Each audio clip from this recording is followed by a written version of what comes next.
만약에 청와대 대변인의 해명처럼 그냥 정상적인 이관에 불과했다면 야당 정치 인사의 압수수색 정보까지 청와대가 보고받는 사실을 과연 국민들은 어떻게 볼 것인가 궁금한데 이 사건의 본질이 무엇이냐? 최진영 변호사님 법조인이시잖아요. 청와대 해명처럼 민정이 여러 가지 바쁜데 어디선가 뭔가 첩보들이 많이 들어오잖아요. 그래서 뭔가 딱 들어와서 그냥 우연치 않게 야 뭐 그 이관해 라고 이관을 했는데 우연치 않게 공천 발표하는 날 압수수색이 되고 우연치 않게 경찰이 청와대가 원하지도 않는데 압수수색까지 보고받아서 청와대가 그냥 우연치 않게 여기까지 휘말려 온 건지 아니면 김기현 죽여 한 건지 국민들은 궁금하잖아요. 죽여 했겠습니까? 알아서 좀 처리해 주세요. 이게 아니었을까 싶은데요. 아직 확정적이진 않아요. 그렇죠. 미루어 짐작컨대. 근데 무슨 말이냐. 좀 전에 고민정 대변인 같은 경우에 정상 절차에 따라서 이관했다?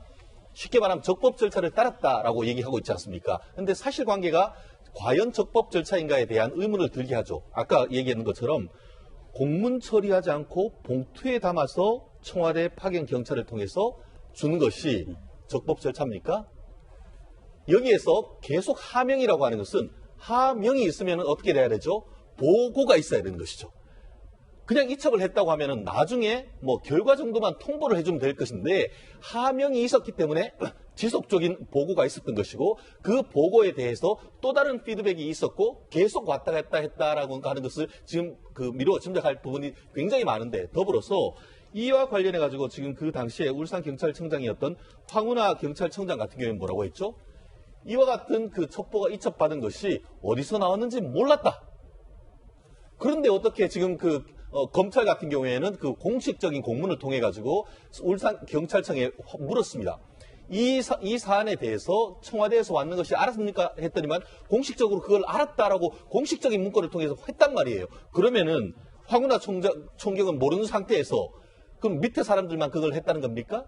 그렇기 때문에 지금 얘기하고 있는 고민정 대변인의 얘기도 법적으로 맞지 않고 더불어서 지금 황운하 경찰청장의 말도 사실은 현실적으로 믿기 어렵다. 그렇기 때문에 이 부분에 있어가지고는 검찰이 사실 처음에는 울산지검에서 했었습니다. 그런데 지금은 그것을 가지고 와서 서울중앙지검, 옛날에는 공안부, 지금은 공공안전수사부에서 조사를 하는 것은 바로 그와 같은 정권적인 어떤 차원에서의 선거 개입의 의혹이 있기 때문에 바로 어떻게 보면 수사 전문 인력들이 지금 조사를 하고 있는 겁니다. 예, 아직까지 확정적이고 단정적으로 말씀드릴 수 있는 사안이 검찰 수사가 진행돼 봐야 하기 때문에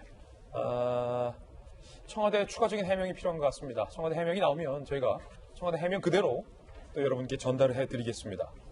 자, 그렇다면 송철호 시장이 과연 누구인가? 문재인 대통령과는 어떤 사이인가? 문 대통령 입을 통해서 직접 한번 들어보시죠. 우리 송철호 노동원 대통령이 그리고 저는 거의 뭐 평생의 동지입니다.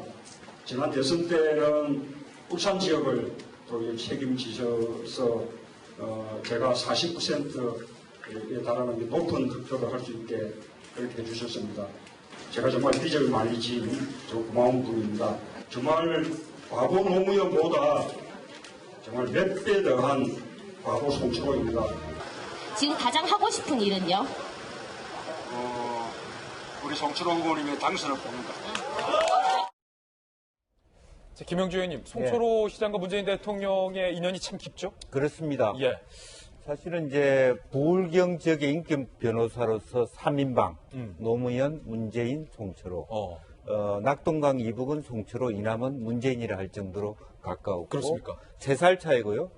문재인 대통령 경남고등학교를 나왔고 송철호 시장은 부산고등학교를 나왔습니다. 학교는 다릅니다만은. 부산을 기반으로. 예. 그래서 82년도의 사실을 보시고, 87년 노동자 대투쟁 때 같이 말하자면 노동운동을 하면서 실제로 같이 인연을 맺어왔고. 그러니까 벌써 세월이 30년 세월이고. 30년 개인적으로 만나서 말하자면 형이라고 불렀고.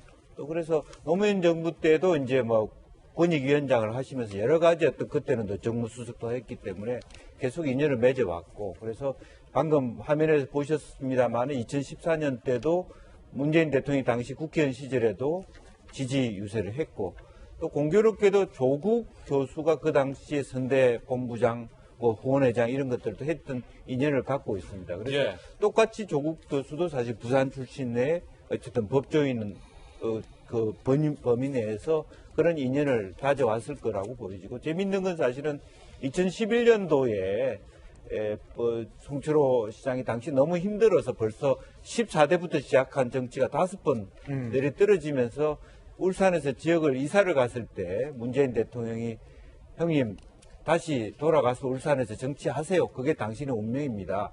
이런 얘기를 했을 정도의 정치를 오히려 본인을 안 하면서 추천했을 정도의 대통령이 이제 송철호 시장에게 형 예. 다시 돌아가라. 그게 형의 운명이다. 예. 그러면서 이제 본인은 또 운명이라는 본인의 책을 쓰면서 대통령도 정치에 입문했기 때문에 동지 중에 동지다. 그렇게 봐야 될 것 같습니다. 예. 자, 그렇다면 송철호 시장과 조국 전 장관과의 인연은 어떨까요?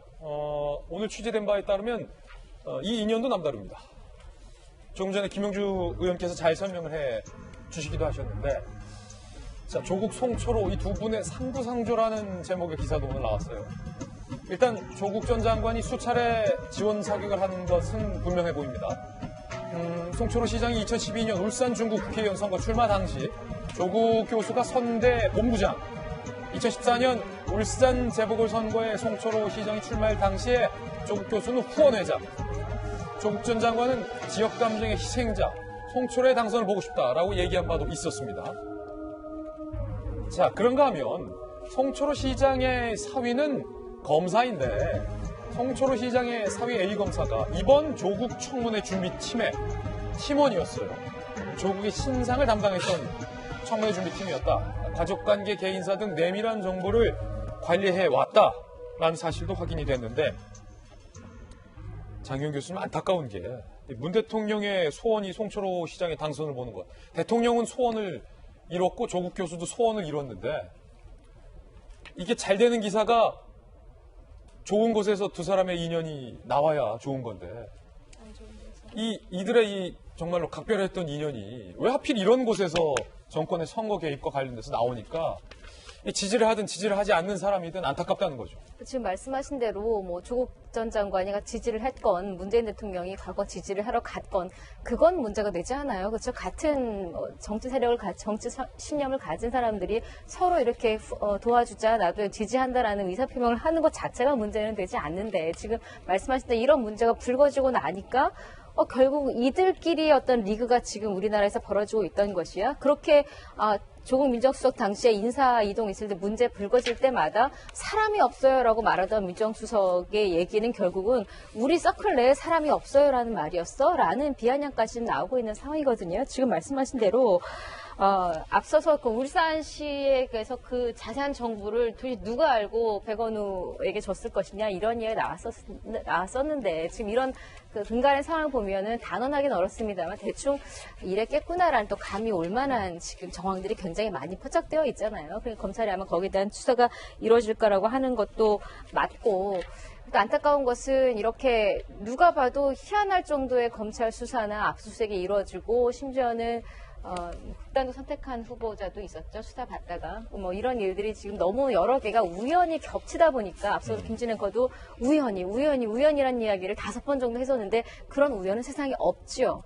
그렇게 우연히 5번, 6번은 없지요. 그래서 이 부분에 대해서는 뭐 비슷한 얘기예요. 일단은 지금이라도 제대로 수사가 이루어져서 무언가 잘못된 것이 있다면 바로 잡아야 될 것인데, 그냥 안타까운 것은 그냥 권력형 비리로 그동안 우리가 적폐라고 좀 없어졌으면 바랬던 이것이 지금 이루어지고 있다라면 이 후폭풍이 과연 어디까지 갈 것인가 지금 우려되는 상황입니다.